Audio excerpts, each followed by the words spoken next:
Since today is my birthday, instead of choosing to have people honor me, I want to use this day to solely honor God. Because if it wasn't for God's grace and mercy on my life, I wouldn't be here to see my 35th birthday. For years, I was caught up in the worldly celebrations of holidays and birthdays until I discovered their origins and decided to stop participating because of conviction. How can we expect to be worshiped simply for being born when God alone deserves all the glory, honor, and praise because he gave us life? As people of God, we need to stop participating in these pagan celebrations because they promote idolatry. So let's delve deeper into why many of us believers should feel convicted to no longer participate with birthdays and holidays. So without further ado, let's get right into it.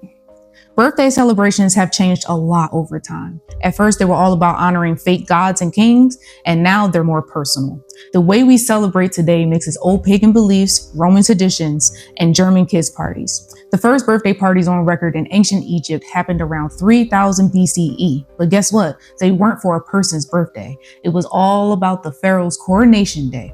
This was the day the pharaoh was seen as becoming a false god, so it was a big deal. People threw grand feasts, made offerings to show respect for him as a living deity. The Greeks took the Egyptian idea of celebrating the birth of fake gods and made it their own. Back in the day, birthdays were often linked to pagan traditions meant to keep evil spirits at bay. People thought that on your birthday, these spirits can cause trouble, especially during life changes like birthdays. So friends and family would come together to bring good vibes, wishes, and gifts to protect you. The whole cake and candles thing, well, started as a way to honor the moon goddess Artemis with moon-shaped cakes and candles to mimic the moon's glow. The smoke from the candles was supposed to carry prayers to the fake gods. Plus, Greeks believed everyone had a guardian spirit that showed up at birth and was connected to the god of their birthday. For the first few hundred years, early Christians mostly skipped birthday parties because they were seen as tied to pagan traditions. They had a few reasons for this. They believed that celebrating your birthday was linked to evil spirits and idol worship. They also thought people were born with original sin and preferred to celebrate the death days of saints, which they saw as the saints' entrance into heaven.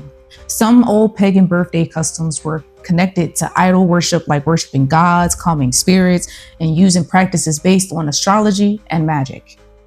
Some historians think that the big birthday bashes in Europe started with the cult of Mithras, which Roman soldiers were a part of.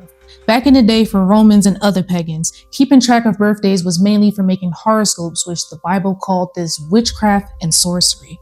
The only birthday parties in the Bible were for non-believers, like the Egyptian pharaoh and King Herod, and they were linked to bad events and executions.